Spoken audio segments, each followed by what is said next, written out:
Cool. Hi. Oh man. Thank you.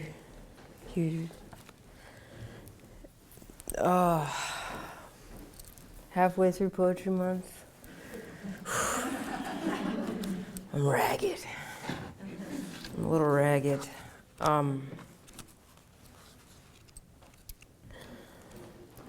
I'm reading mostly tonight, I'm reading all from The Wild Iris by Louise Glück.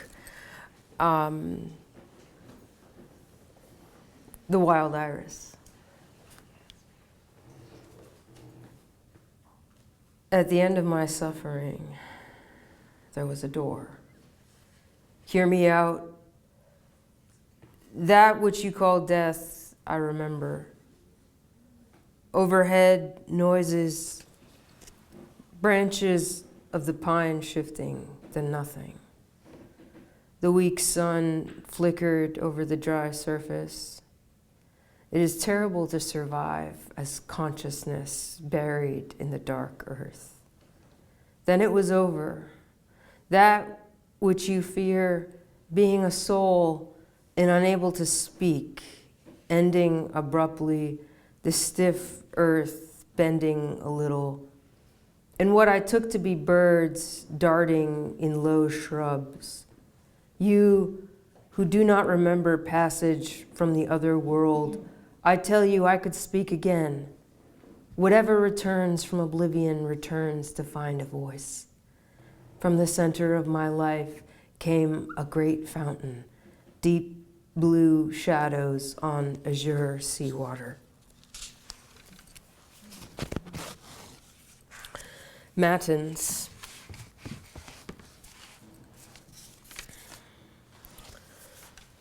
The sun shines. By the mailbox, leaves of the undivided birch tree folded, pleated like fins. Underneath, hollow stems of the white daffodils, ice wings, cantatrice, dark leaves of the wild violet. Noah says depressives hate the spring. Imbalance between the inner and the outer world. I make another case. Being depressed, yes, but in a sense passionately attached to the living tree. My body actually curled in the split trunk, almost at peace, in the evening rain, almost able to feel sap frothing and rising. Noah says this is an error of depressives, identifying with a tree, whereas the happy heart wanders the garden like a falling leaf, a figure for the part, not the whole. I spoke recently to Jen Dranacki on Vermont Public. We're doing a little weekly poem thing on the radio. And the first one we did was a James Tate poem, one of my favorite poems, and it's called Dear Reader. And the first line is, I'm trying to pry open your casket with this burning snowflake. So Jen asked me, does this mean that we, the reader, are dead? I said, I think I would agree with that, yes. Perhaps more asleep in the dark, waiting to be resurrected.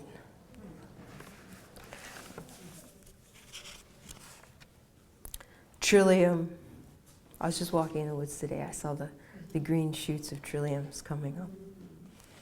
I said, today's the day I read Trillium by Louise Glück in front of everybody.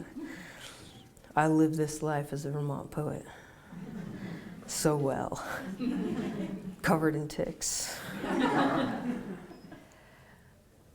When I woke up, I was in a forest. The dark seemed natural. The sky through the pine trees thick with many lights. I knew nothing. I could do nothing but see. And as I watched, all the lights of heaven faded to make a single thing, a fire burning through the cool firs. Then it wasn't possible any longer to stare at heaven and not be destroyed. There are souls that need death's presence as I require protection. I think if I speak long enough, I will answer that question. I will see whatever they see, a ladder reaching through the firs, whatever calls them to exchange their lives. Think what I understand already. I woke up ignorant in a forest. Only a moment ago, I didn't know my voice, if one were given to me, would be so full of grief, my sentences like cries strung together. I didn't even know I felt grief until the word came, until I felt rain streaming from me.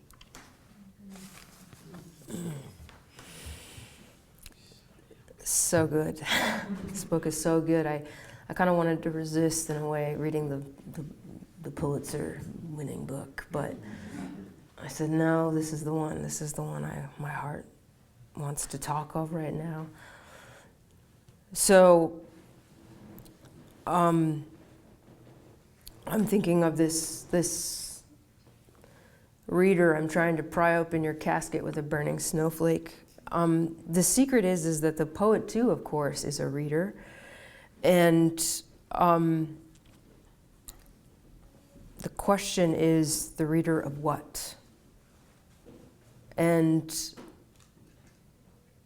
how they join into the participation of creating things that people read into. We're constantly up against language, objects, faces, news, books, poems, memories, ideas. And I think this great deafening silence behind all those things that we're trying to read into and respond to as poets. It's a lonely life, being such a reader, an echoer, an echo maker. Poets cry out, perhaps with even more pronounced solitude that wants an echo in return. So to write the words, I am alone, is in fact to admit that one is overheard. Or else, why not simply exist in the loneliness and the silence? It's the moment we speak that we create isolation and two-ness. Dear reader, in other words, I am alone. The poem's always a letter. Language is always making itself more alone. It's creating its own solitude. But in the state of the poem, we cultivate this intimacy with the reader. In the beginning was the Word, it said in the Bible. And then I suspect it needed two people to think about it. Matins. Unreachable Father, when we were first exiled from heaven, you made a replica, a place in one sense different from heaven, being designed to teach a lesson, otherwise the same, beauty on either side, beauty without alternative, except we didn't know what was the lesson. Left alone, we exhausted each other. Years of darkness followed. We took turns working the garden, the first tears filling our eyes as earth misted with petals, some dark red, some flesh-colored. We never thought of you, whom we were learning to worship. We merely knew it wasn't human nature to love only what returns love.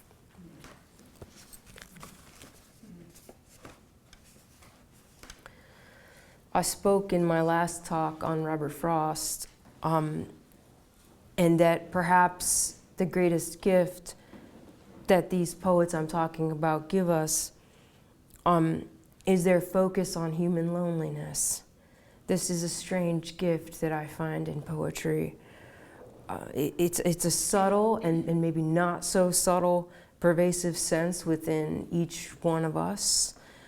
An infinite distance between the self and the other.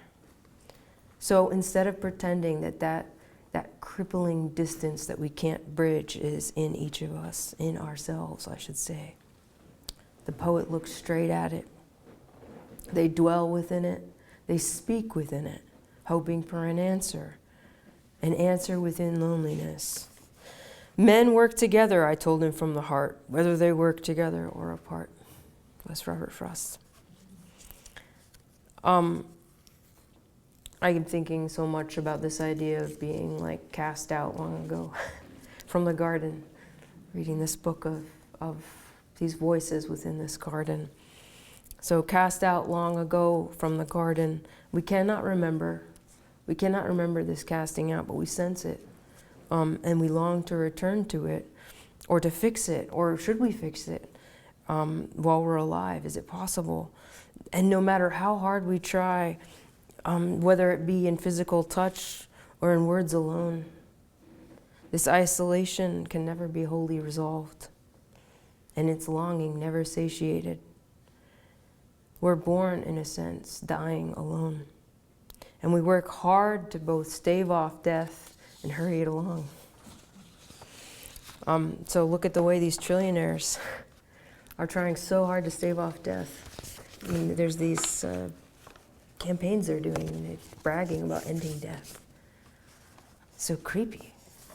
They want to cure us of death.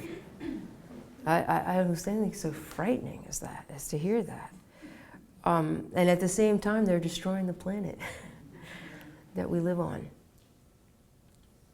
So I wonder, when I look at this mass scale of destruction in the world, how something so strange and tenuous and fragile as a little poem about a flower can do to help us. I'm here to make its case.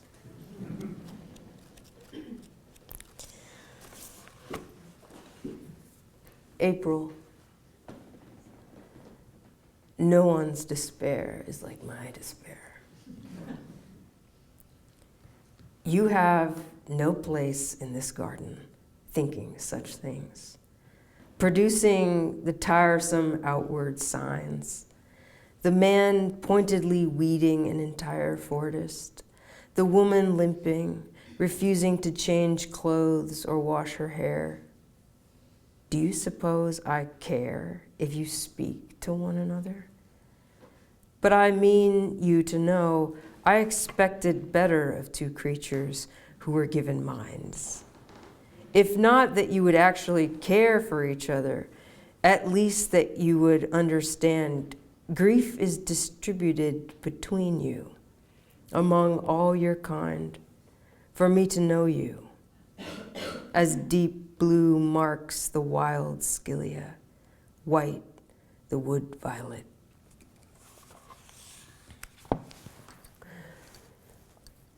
I believe, in a way, that both Robert Frost and Louise Glück were seen as, and were emotionally challenging people. And that their fraught relationships with love and with themselves and with others, and their unique relationships to the natural landscape and with animals and with plants, which don't use language in the same way as us, offer much information on intimacy and love for us. Why? Like when something's wounded, it's torn open. It breaks open into another world. When we're forced to face the darkness because we have no choice, we're lucky to be poets and write something down about it and return if we return with a few scraps of language.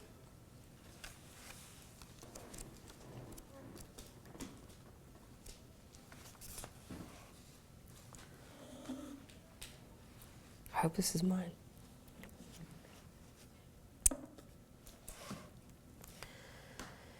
Lamium. This is how you live when you have a cold heart, as I do, in shadows, trailing over cool rock under the great maple trees. The sun hardly touches me. Sometimes I see it in early spring, rising very far away. Then leaves grow over it, completely hiding it. I feel it glinting through the leaves, erratic, like someone hitting the side of a glass with a metal spoon. Living things don't all require light in the same degree. Some of us make our own light, a silver leaf like a path no one can use, a shallow lake of silver in the darkness under the great maples. But you know this already. You and the others who think you live for truth and, by extension, love, all that is cold.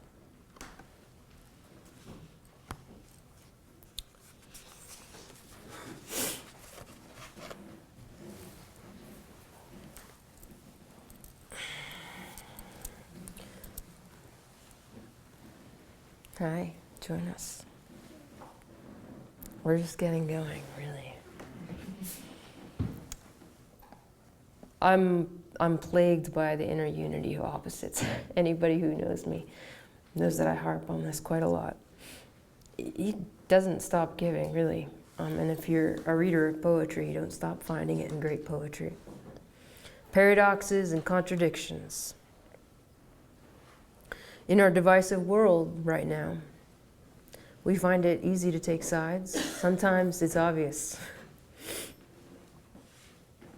At the same time that division is important, as it is important to be a living thing in this world, it's to be divided, language itself.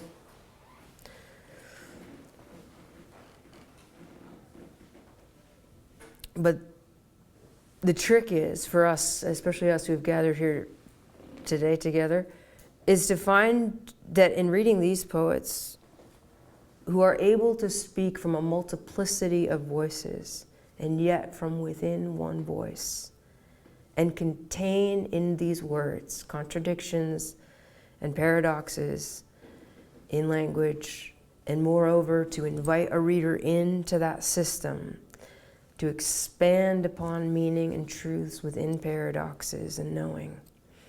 This is the trick going forward. This is a way forward for us in this divisive world where it feels so impossible on a large scale to understand how it is we've come back around in these, you were bad, now I'm bad. We're the same. I can't figure it out. I can't figure out who's good and who's bad. That didn't sound right.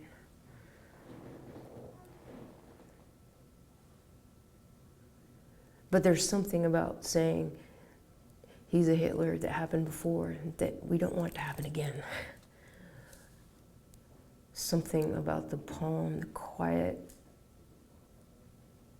intimacy of these poems matters in this larger conflict. I'm not here to say what that thing is. I'm here to show you that if you enter into these poems in certain ways, not as a decorative fun event, somebody writing a book, there's something beyond Louise Glück in these poems, utterly. And I would want the same in my poems, something beyond me. How do we access stuff beyond ourselves? That's what we're chasing when we're in my workshops.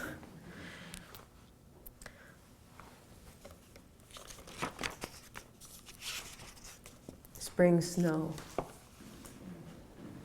Look at the night sky. I have two selves, two kinds of power. I am here with you at the window, watching you react. Yesterday, the moon rose over moist earth in the lower garden. Now the earth glitters like the moon, like dead matter crusted with light. You can close your eyes now. I have heard your cries, and cries before yours, and the demand behind them. I have shown you what you want, not belief, but capitulation to authority, which depends on violence. Simone Weil said, "The contradictions the mind comes up against, these are the only realities, that they are the criterion of the real. There is no contradiction in what is imaginary. Contradiction is the test of necessity. All true good carries with it conditions which are contradictory and as a consequence impossible." I'm trying to pry open your casket with this burning snowflake. Is there anything more impossible and contradictory than that line? There's another element to this discussion, and I articulated it with the frost talk as well, through the poems, and that's one of the divine. For the American poet, we're raised quite secular in an entrepreneurship and democracy and fierce devotion to objects and freedom. And yet here in these poems are the sacred. They push through as plainly as a green shoot of a trillium in the woods with the gray and the brown leaves. You can't deny it. They deal in death and resurrection. They deal in the seen and the unseen, the east and the west, male and the female, I and thou, in one voice. And it is precisely in that cross where our dividedness meets, where our paradoxes overlap, in our contradictions, where we find an unseen, silent, and ubiquitous greatness speaking through the speaker. Opposites and contradictions, Simone Weil wrote. What the relation of opposites can do in the approach to the natural being, the unifying grasp of contradictory ideas can do in the approach to God. A man inspired by God is a man who has ways of behavior, thoughts, and feelings which are bound together by a bond impossible to define.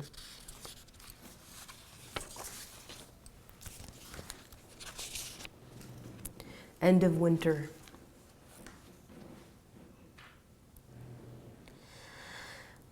Over the still world a bird calls, waking solitary among black boughs.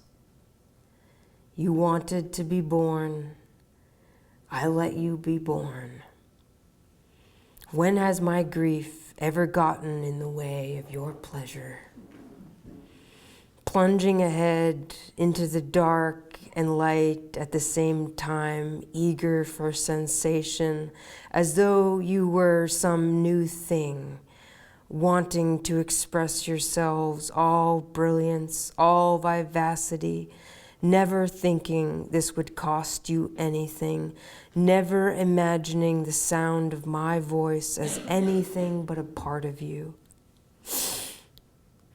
You won't hear it in the other world, not clearly again, not in bird call or human cry, not the clear sound, only persistent echoing in all sound that means goodbye, goodbye. The one continuous line that binds us to each other.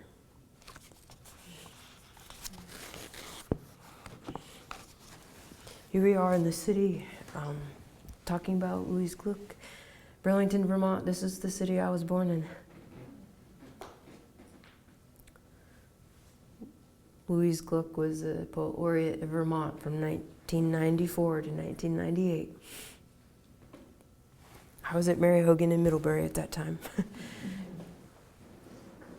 She died on October 13th in 2003.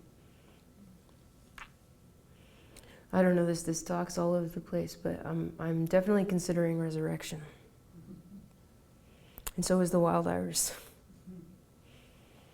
It's a book, Glück was deeply interested in the cycle of life and death. And I'll add another layer in its consciousness. At all times, it's interested in the poetic act itself, I think, as part of something within that cycle for language-speaking animals. In terms of birth, Glück noted that the poet was more a doctor or a midwife than a mother, and that the poem is in fact beyond the poet, and that they, in my words, but she was very sure about the fact, and this is true too, that the poet cannot know in their lifetimes if their poem succeeds in resurrecting anyone. That we create our poems in a necessary ignorance of their greatness. She said, the fundamental experience of the writer is helplessness. It is a life dignified by yearning, not made serene by sensations of achievement. And that's true. In the actual work, a discipline, a service, a disciple. And for those of us attempting dialogue with the great dead, it is a matter of waiting. The judgment we wait for is made by the unborn. We cannot know it in our lifetimes. Like Rilke, my favorite poet, she was also haunted by a dead baby girl, a sister. Glück wrote, her death was not my experience, but her absence was. Her death let me be born. It was the same with Rilke. And like with him, it created more conflict, we can assume, with her relationship with her mother and her father, especially with her mother, through that complexity of that trauma and that dynamic, fraught and painful and unfulfilling her relationships with her parents. And all this seeped into the poetry, giving darkly through its frustration and affects crucial information again about love and its vicissitudes, mined for the poems.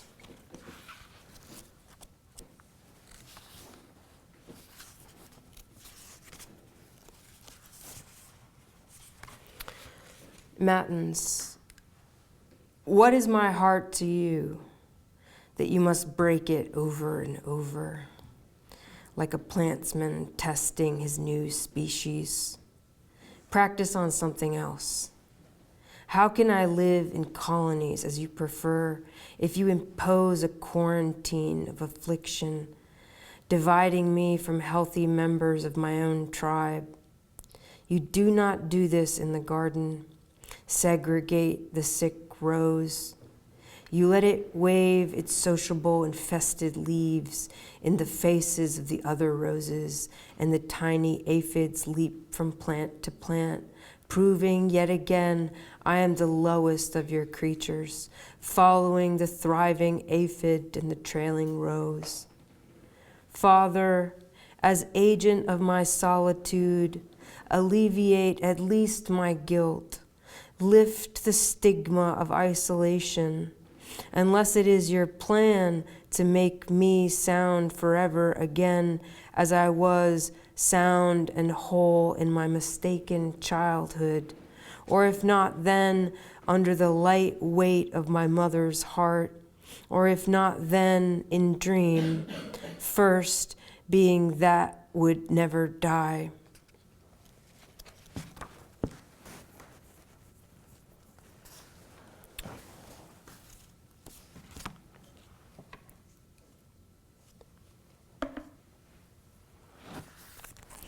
In a recording of Glück reading from The Wild Iris that's on the Academy of American Poets, she introduced the poems. I love it how poets say this. The only thing you need to know is As somebody who talks endlessly about knowing and not knowing as being important elements of the poem, it's funny that we come out of the gate saying, what do you need to know first to enter into this poem where you need to exist in a state of being able to bear not knowing? But she, this is talked a lot about with this book in particular, and I think it's interesting because I was looking at this book actually given to me by my sister in 2003. Oops, my sister. I didn't know this about the poems as I enjoyed this book for many years, that there's 3 voices in the book, actually. I mean, I knew there was something really intriguing about the you that changed from poem to poem. And I sensed the divine pretty strongly. That was without question. I also sensed the other in general as the you. But she talks about these 3 voices. One is indicated by the titles of the poems as flowers, and these poems are in the voices of flowers. And the second one are the poems called Matins or Vespers, and these are in the human voice. And then she says, there's a third category. Poems all titled from atmospheric conditions or seasons.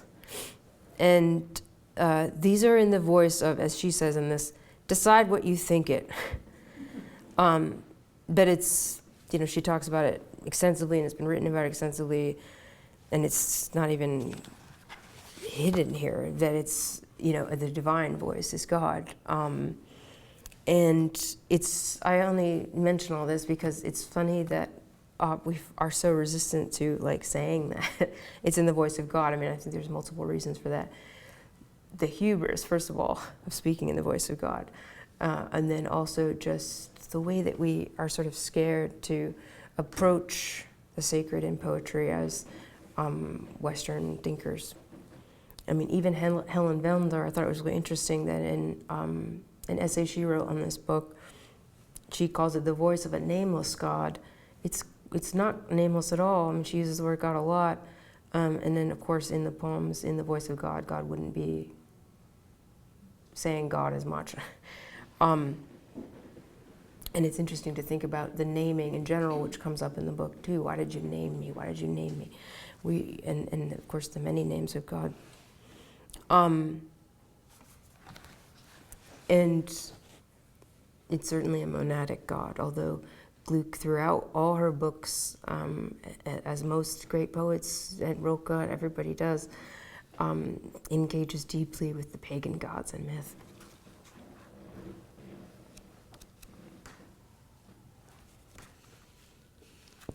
Clear morning.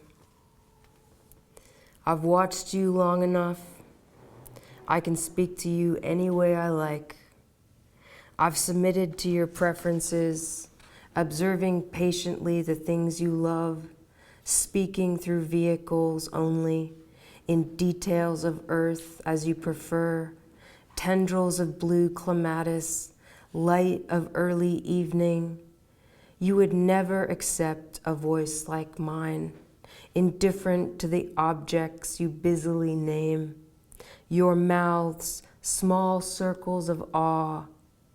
And all this time, I indulged your limitation, thinking you would cast it aside yourselves sooner or later, thinking matter could not absorb your gaze forever. Obstacle of the clematis painting, blue flowers on the porch window. I cannot go on restricting myself to images because you think it is your right to dispute my meaning. I am prepared now to force clarity upon you.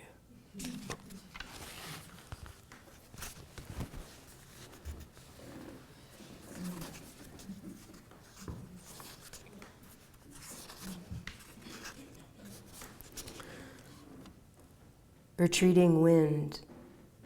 When I made you, I loved you. Now I pity you. I gave you all you needed, bed of earth, blanket of blue air.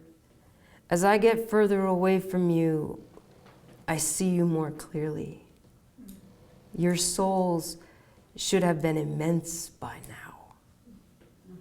Not what they are, small talking things. I gave you every gift, blue of the spring morning, time you didn't know how to use. You wanted more, the one gift reserved for another creation. Whatever you hoped, you will not find yourselves in the garden among the growing plants. Your lives are not circular like theirs. Your lives are the bird's flight, which begins and ends in stillness, which begins and ends in form echoing this arc from the white birch to the apple tree.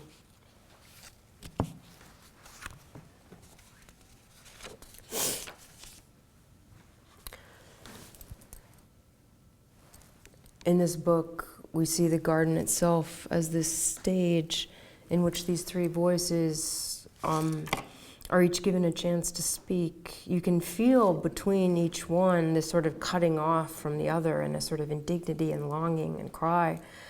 And if Gluck says the poet's life is one of ignorance of its power, dignified and yearning, then we can surely say a poet's life is one that mirrors, at best, consciousness itself.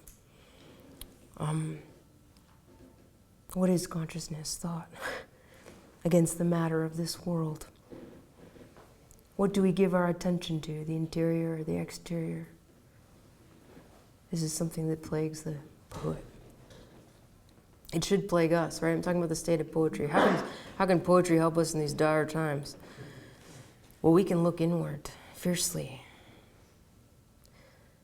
We can look outward at objects. And we can look past objects. We can try and listen to the wind. These poems from the wind, that's telling that the God poems are often in the field, in the wind.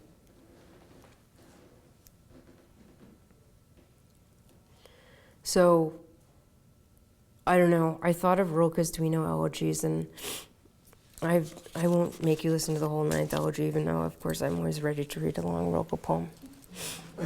But I'll read just this stanza. And so we keep pressing on, trying to achieve it, trying to hold it firmly in our simple hands, in our overcrowded gaze, in our speechless heart, trying to become it. Whom can we give it to? We would hold on to it forever. Ah, but what can we take along into that other realm? Not the art of looking, which is learned so slowly, and nothing that happened here, nothing. The suffering then, and above all the heaviness, and the long experience of love. Just what is wholly unsayable. But later, among the stars, what good is it? They are better as they are, unsayable. For when the traveler returns from the mountain slopes into the valley, he brings not a handful of earth unsayable to others, but instead some word he has gained, some pure word, the yellow and blue gentian. Perhaps we are here in order to say house, bridge, fountain, gate, pitcher, fruit tree, window, at most column, tower. But to say them, you must understand, oh, to say them more intensely than the things themselves ever dreamed of existing, isn't the secret intent of this taciturn earth when it forces lovers together, that inside their boundless emotion all things may shudder with joy? Threshold. What it means for two lovers to be wearing down imperceptibly the ancient threshold of their door. They too, after the many who came before them, and before those to come, lightly.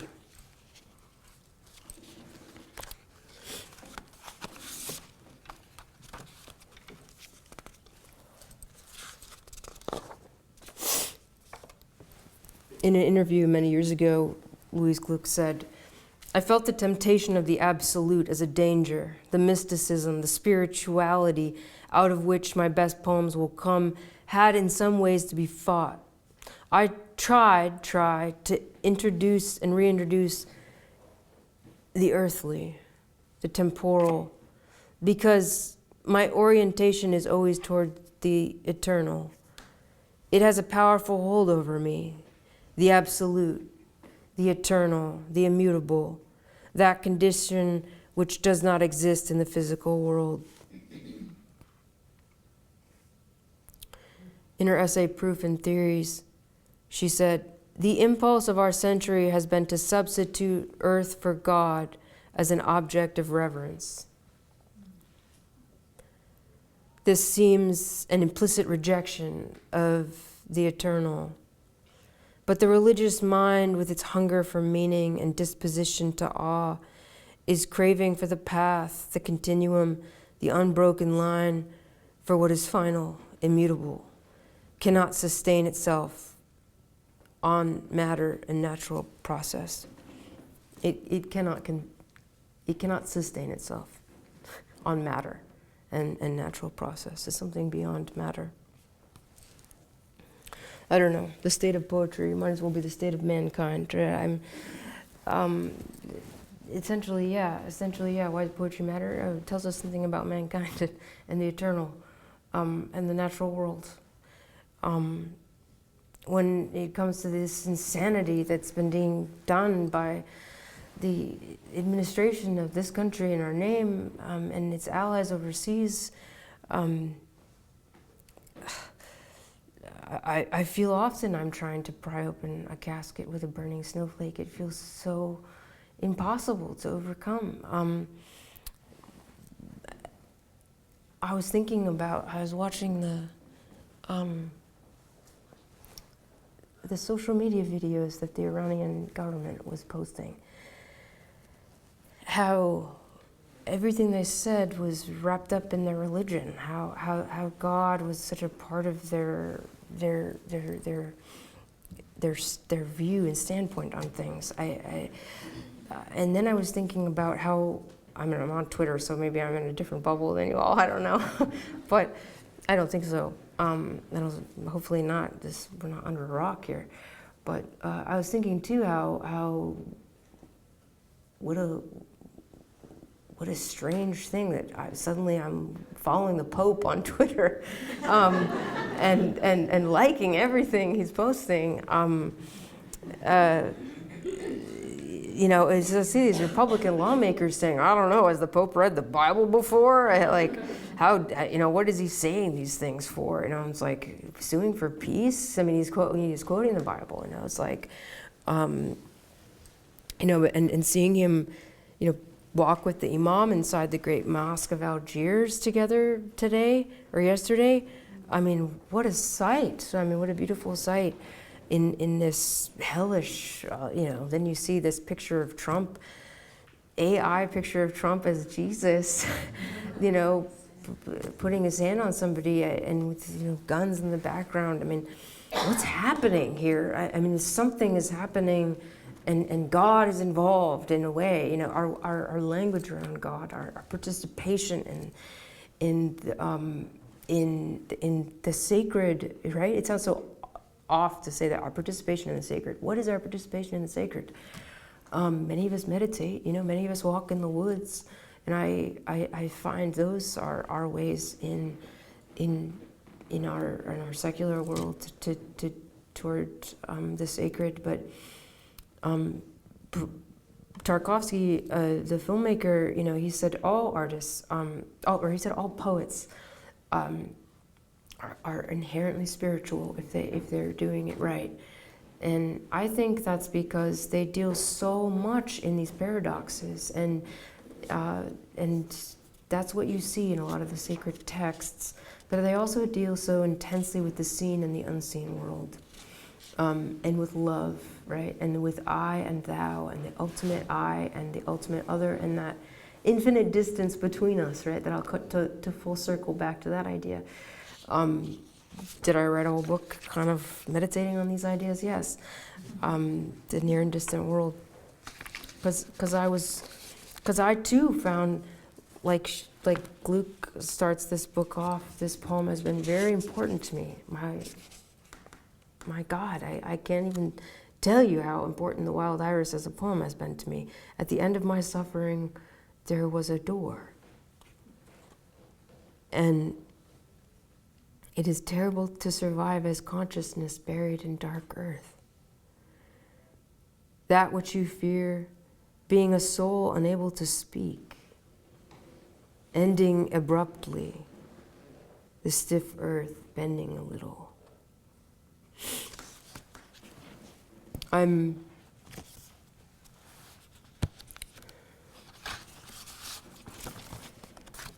know, I'm also coming back to this idea of the death and the resurrection. I mean, in spring, this is the time of resurrection for living things, and I've been reading a lot of Sufi texts and Sufi poets, and this is a deep theme in those Rumi. O generous ones, die before you die. This is the trick, is that in a way we have to die. Our ideas about what's what has to die. And we have to start over and grow back. In The Wild Iris, it seems like there's so much uncertainty and anger and doubt, you know, on everyone's part, on the flower's part, on God's part, and on the human's part. The voices, I love these poems because she's really leaning into the in poetry we have the speaker. In the poem we call him the speaker, and it's like, it's me and not me. You know, it's I and not I, and this is the most important thing to remember as writers and readers of poetry, is that, you know, when you review a book or you talk about a book, you're talking about Louise Glück's life, but you're also, it's beyond her life. It's beyond her, the I. In that James Tate poem, he says, if this trick works, maybe we can start a fire, burn our identification papers, rub our hands together. That's the goal. Just pry open the casket with a burning snowflake, burn our identification papers, sit together, warm our hands. I'll end with a couple poems of the ending of the book, and then we can talk a little bit if you want to talk. I'm here to talk back. Your cry will not go unanswered.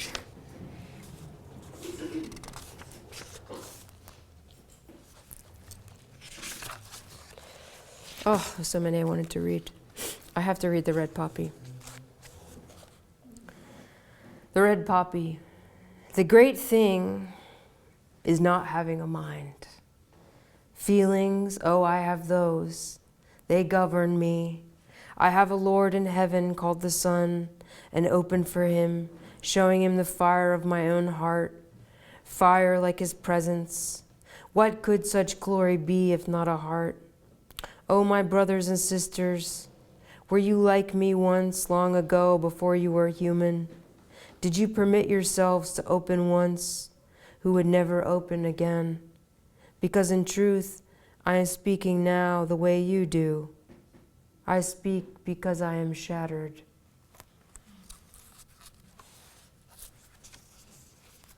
The White Rose. This is the earth?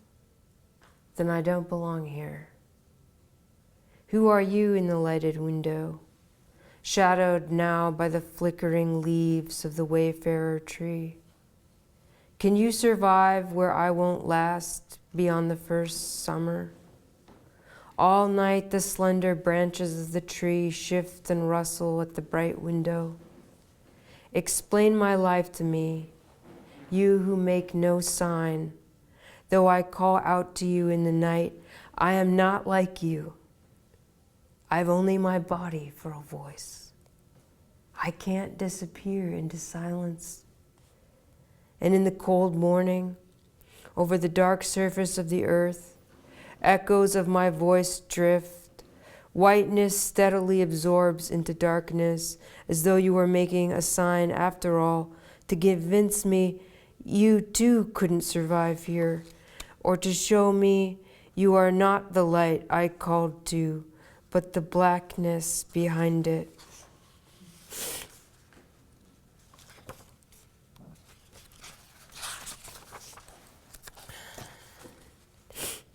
And this is the last poem in the book, The White Lilies.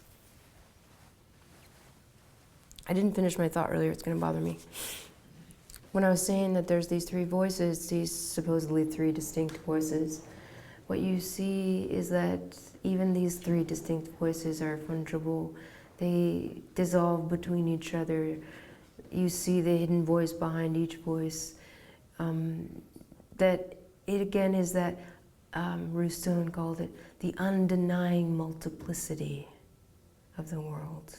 And that's really what poetry cultivates, the undenying multiplicity within ourselves that overlaps with everything else, especially thou. The white lilies. As a man and woman make a garden between them, like a bed of stars. Here they linger in the summer evening, and the evening turns cold with their terror.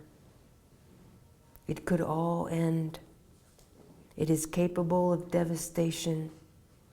All can be lost through scented air, the narrow columns uselessly rising, and beyond a churning sea of poppies. Hush, beloved. It doesn't matter to me how many summers I live to return. This one summer we have entered eternity. I felt your two hands bury me to release its splendor. Thank you all so much.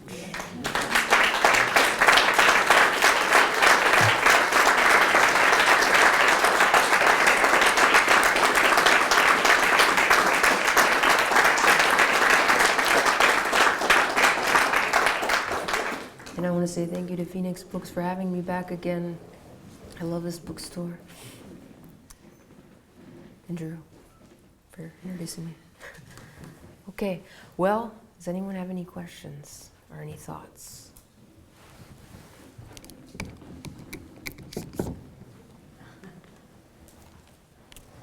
I can't see.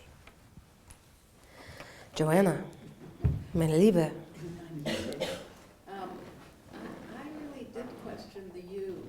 Yeah. In reading this particular, Wild Iris, and I'm so happy at the end that you said that they merged, because sometimes I was confused. I mean, yeah. So did you know her distinctions? Well, I knew they call it the Leda cycle. This song, this kind of tradition, and so I did know that it was the flowers, but often it felt like a lover or a person. Right. That's why it works for me. That's why it works, is because, and I think when we make parameters like that for ourselves, we have to forget what we think we know those parameters are, and play within it. Because I think it's kind of making a point a little bit about the different masks you can wear in a poem from poem to poem. I mean, she could have not explained anything about that book, and I didn't read anything she'd written about it before I read that book and loved that book. I sensed something was different about the you, the way that it addressed with this kind of accusatory tone sometimes towards the you, and the way the you felt so specific and non-specific at the same time, more so than normal. I knew there was something going on, but I was just enjoying it, But I think that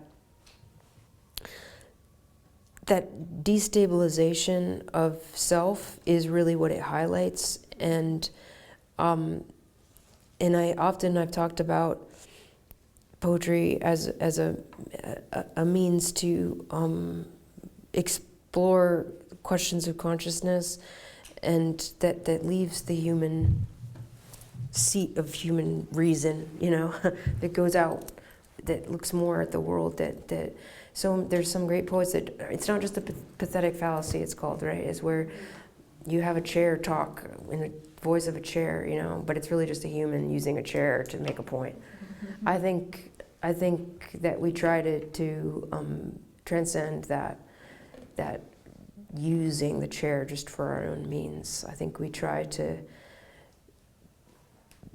find our way back into this world as a part of it and not divided by it through language, and we do it in language. So there's another paradox. We are divided from the world, supposedly different from the world, trying to control the world, wreaking this destruction on the world, really by being language-speaking creatures and having this thing called language that makes us superior, but actually divides us from ourselves and divides us from the world. But it's through language like this that I believe we can find our way back, and that's the poetic act, and it's not confined to poems. You'll see it happening in other realms of art, but in the other way that people speak, and it's actually, of course, in the divine sense and in practice, religious practice, but it's a stance in the world. Yeah. Well, it's a big answer. Okay. Anyone else have any thoughts or anything at all about any topic or Glück? Do you think that being a poet laureate is much different now than it was then for her? I have no idea. I don't even know what she did or if she had any projects or anything.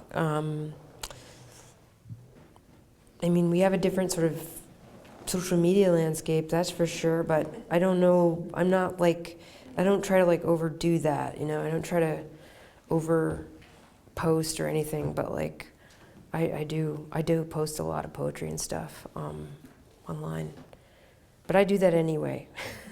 As a poet laureate thing. Yeah. She was also the poet laureate in the United States, which is a 1-year term.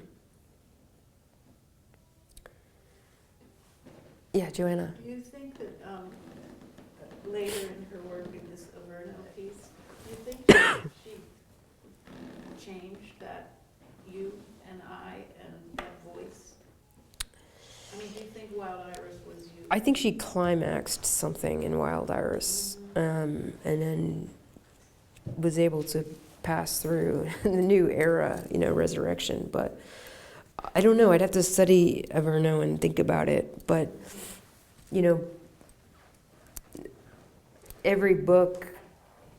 Some poets are sort of same book to book, but most poets.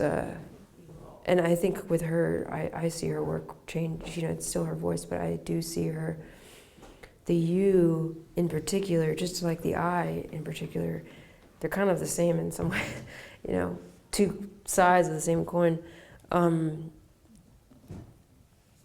It is what changes, is sort of a slight orientation in a different direction. Something in your heart changes a little bit. I did, in the Wild Iris, it feels like she's going through something, Yeah. Yeah, Meg? I'm thinking about the power of three in this book, and the divine voice, the human voice, the floral voice, and then what relationship it might have to other divine trinities, Yeah. the God and the Son and the Holy Ghost, and then other Right. traditions Celtic traditions of the Mother Maiden Crone. And so I was just curious if you were thinking at all of that kind of overlay, the Latin tradition of how hard that it is to kind of understand and grasp that it is the same and also different vibes between all of those things, and if you were thinking about that, those other systems. I wasn't, but this is a conversation, so now we're thinking about it together, 3 is a really sacred number, and there's a lot of power in the number 3 for sure. I definitely thought of that, without even thinking about it. I think it is significant, absolutely, like, and in some ways it feels a little arbitrary that it's flowers and arbitrary that it's human and this is God, right? They sort of move through each other, or they're dependent on each other, or there's this sort of like, you can't tell who's being spoken to. Is this flower speaking to God or to the human? It's, so I don't know how strict, if one were to break down a parallel and be like, this is the Father, this is the Son, this is the Holy Ghost, or whatever. But it would be interesting, it would be interesting to include this in sort of a meditation on threes and in these sorts of explorations of like psyche and being and existential sort of meditations on the divine. Yeah. Existential meditations on the divine. I don't know about that.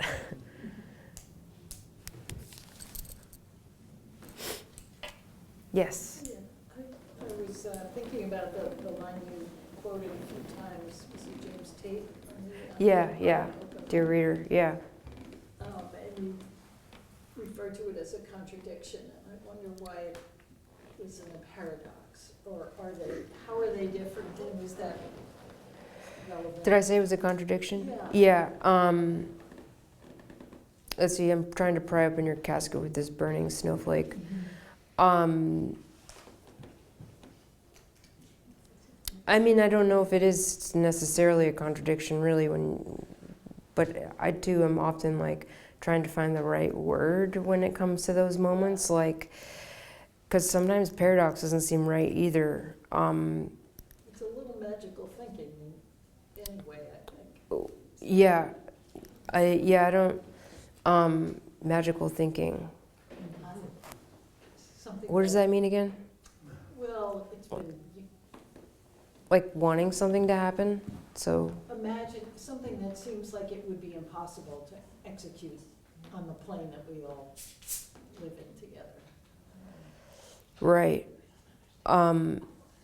So like a burning snowflake is a contradictory image, right? We'd all agree on that?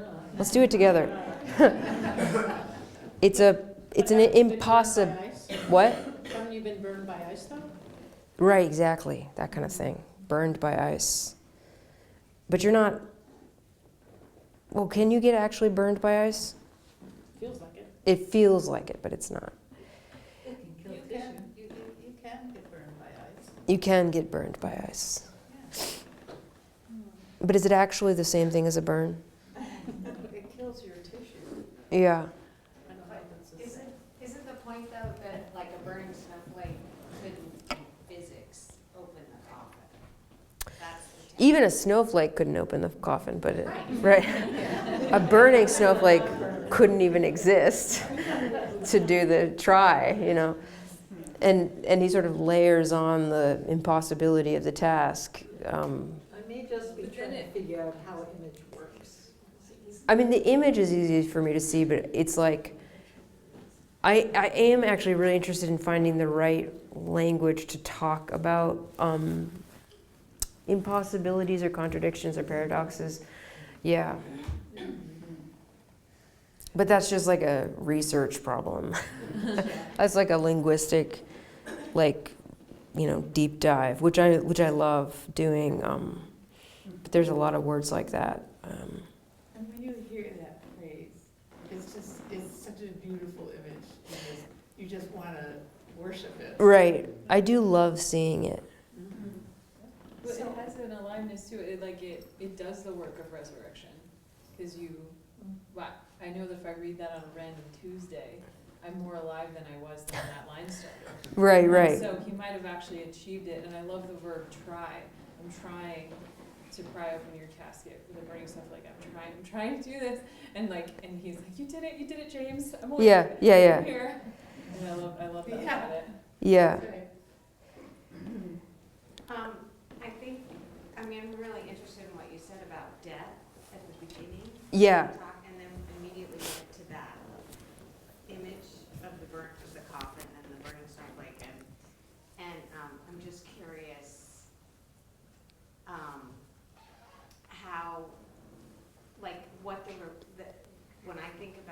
divine, it's always moving toward the resurrection, but what the role of death is, it's like what's inside the coffin that is the divine piece that we're trying to lever open.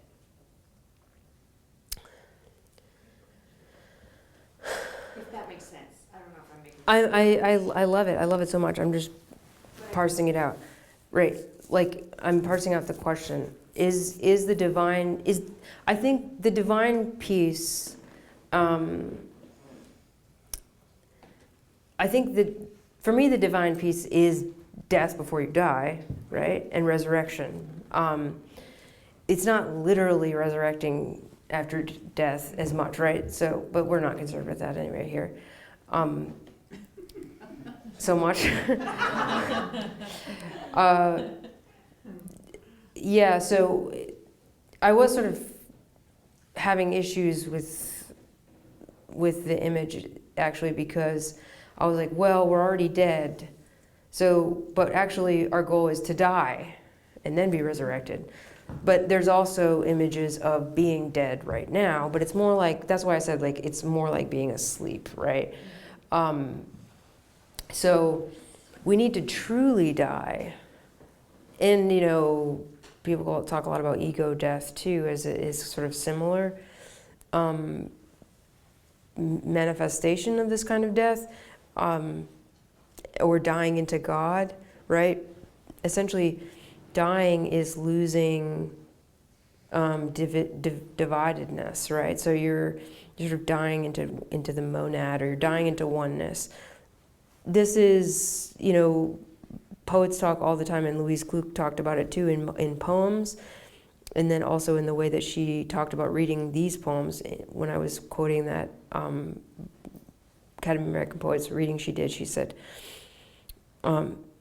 she was like, these poems are interconnected. Well, what I mean is they're like a whole, so I'm not going to pause between them. And I was like, I always like perk up with that, because I'm obsessed with the idea of wholeness and fragmentation as a poet. And it's sort of that too, is like when we die, we become whole. So it's interesting to think the goal might not just be to die and become whole, right? Because then one day we'll be whole. But what about in this lifetime? What about in this, how can that help me now? And I feel like these poems really come up against that. Do I have to die? And I found Robert Frost too was a very suicidal poet. Like, he was constantly questioning, like, to be or not to be. It was always in the poems, even though we don't always like to think about Frost in that way, is 100% there.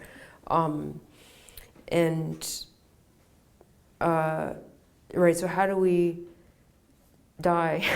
How do we die in this lifetime? I mean, that's really where the questions start, you know, like, and I love that moment of like, how do I get to a place where I can forget so I can remember, so that I can die so I can resurrect?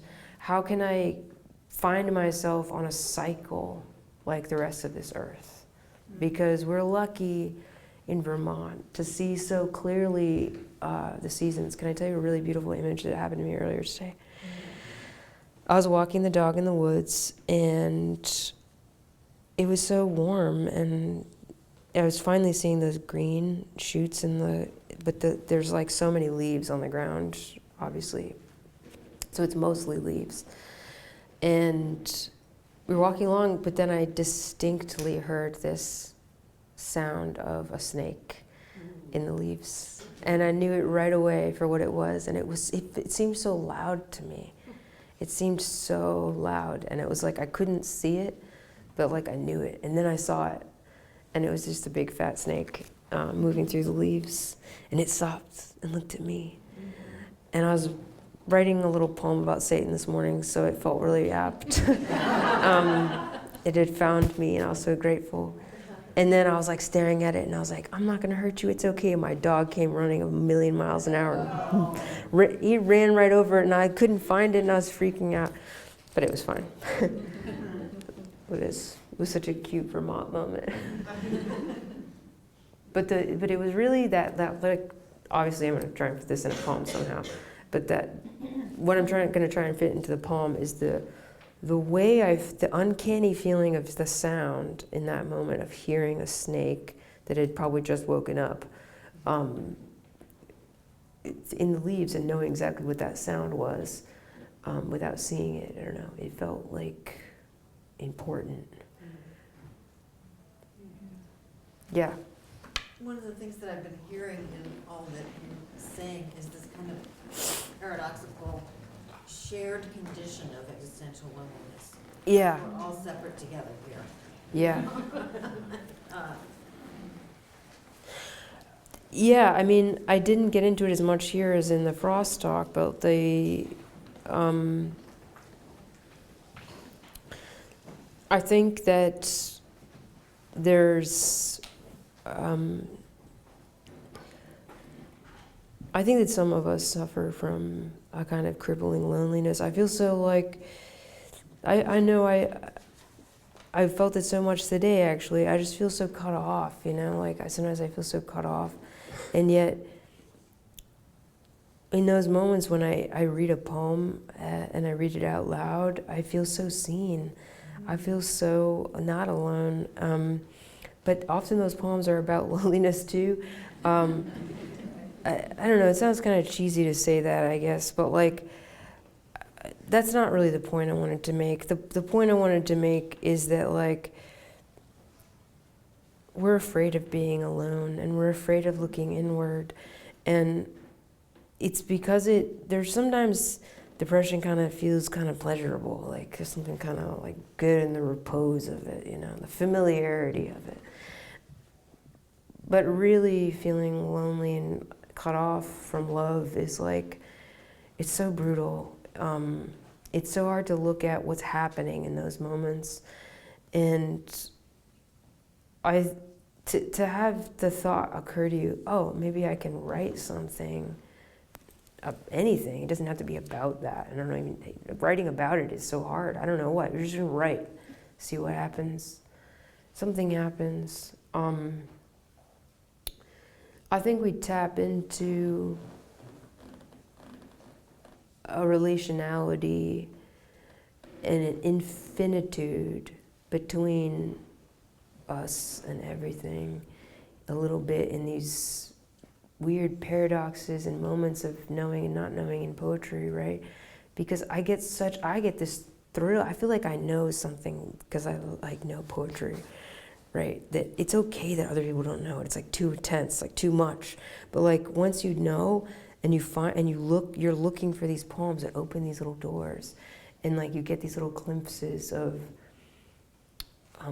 somebody else's consciousness, and it's your own too, and you can't tell the difference between you and a flower and God, and it's like it just expands experience. It expands possibility, and you're like, thank God I don't know what's happening. Thank God I don't know if I'm alone or not, actually, because it means I can just keep going out there and writing things down and learning things and looking around. And I always have that. I always have that. I always have things I can look at and write down.